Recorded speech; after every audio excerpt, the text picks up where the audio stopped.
मगध से चंपारण तक वो कहानी जिसने भारत को बनाया। ये कहानी है उस मिट्टी की जिसने भारत का इतिहास नहीं, भारत की दिशा बदल दी। जहां पैदा हुआ मगध का साम्राज्य, जहां चमका नालंदा का ज्ञान और जहां चंपारण के किसान ने अंग्रेजी हुकूमत हिला दी। आप देखना शुरू कर चुके हैं न्यूज नेटवर्क। दोस्तों, ये है बिहार, वो जमीन जिसने ताज बनाए, सिंहासन तोड़े और सोच की सीमाएं लांघी। 2000 साल पहले जब भारत छोटे छोटे राज्यों में बटा था, तब मगध ने सत्ता की परिभाषा बदल दी। राजा बिंबिसार, अजातशत्रु नाम तो सुना होगा।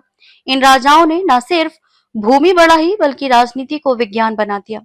इसी धरती पर बुद्ध ने ध्यान पाया, महावीर ने अहिंसा का संदेश दिया। बिहार उस वक्त सिर्फ राज नहीं, आत्मा की राजधानी था। मगध की मिट्टी से निकला एक नौजवान, नाम था चंद्रगुप्त मौर्य। गुरु चाणक्य और इन दोनों ने मिलकर बनाया भारत का पहला महान साम्राज्य। लेकिन इतिहास का सबसे बड़ा मोड़ तब आया जब सम्राट अशोक ने कलिंग युद्ध जीता और उसी जीत में उसने हार देखी। वो लौटा, टूटा, मगर बदला, तलवार छोड़ दी और अपनाया धर्म। यही था वो पल जब बिहार ने भारत को अहिंसा दी। फिर आया नालंदा, जहां ज्ञान की नदियां बहती थी। 10,000 विद्यार्थी, 2,000 शिक्षक और पूरी दुनिया से छात्र, चीन, कोरिया, तिब्बत। ये सिर्फ यूनिवर्सिटी नहीं थी, ये विश्व का ज्ञान केंद्र था। कहते हैं जब नालंदा की लाइब्रेरी जलाई गई, वो 3 महीने तक जलती रही। ज्ञान को जलाया जा सकता है मगर मिटाया नहीं जा सकता। मध्यकाल से अंग्रेजी राज तक संघर्ष का दौर, मुगलों से लेकर अंग्रेजों तक बिहार ने हर दौर में लड़ाई लड़ी। 1781 में मुनीलाल राय का विद्रोह, 1857 में वीर कुंवर सिंह की तलवार। हर बार एक आवाज गूंजी, अन्याय के खिलाफ हम हैं। और हर बार बिहार ने इतिहास में अपनी स्याही छोड़ी। 1917 चंपारण की मिट्टी पर एक चिंगारी उठी।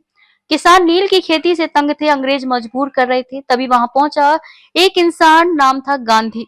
यहीं से शुरू हुआ भारत का पहला सत्याग्रह। चंपारण ने गांधी को महात्मा बनाया और बिहार को क्रांति की धरती। ये थी आवाज, खेतों से उठी और दिलों में बस गई। आज बिहार फिर से उठ खड़ा है। नई नालंदा यूनिवर्सिटी ज्ञान की लौ फिर से जला रही है।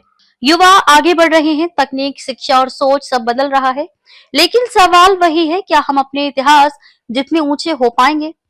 दोस्तों, बिहार सिर्फ एक राज्य नहीं, ये भारत की धड़कन है, जहां इतिहास सांस लेता है और भविष्य आकार लेता है। अगर आप भी मानते हैं कि बिहार सिर्फ भूगोल नहीं बल्कि विचार है, तो इस वीडियो को शेयर करें और आप देखते रहिए news network and subscribe now और कमेंट में लिखें जय बिहार।